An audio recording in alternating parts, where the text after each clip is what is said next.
रामनगर नावाचं एक छोटंसं खेडेगाव आहे. त्या खेडेगावात एक श्याम नावाचा मुलगा राहतो. गाव खूप सुंदर, खूप छान, स्वच्छ आहे.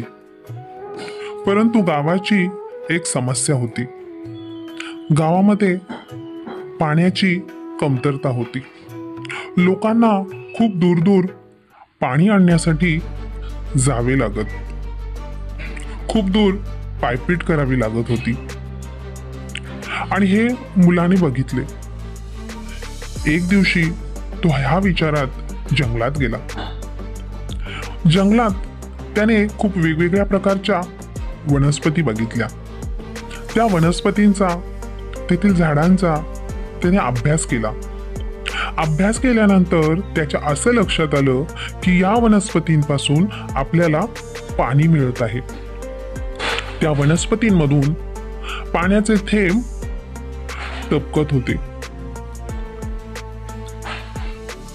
मग त्याने असे ठरवले की आपण या झाडांची लागवड केली तर भविष्यात आपल्याला मोठ्या प्रमाणावर पाणी उपलब्ध होईल आणि आपल्या गावाची जी समस्या आहे ती समस्या दूर होईल.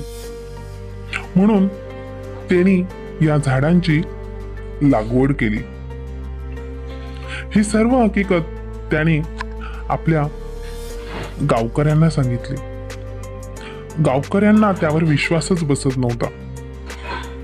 परंतु काही वर्षांनी ही झाडं मोठी झाली. या झाडांमधून मोठ्या प्रमाणावर पाणी मिळू लागले आणि हे बघून सर्व गावकऱ्यांना खूप आनंद झाला आणि मुलगा देखील खूप आनंदी झाला.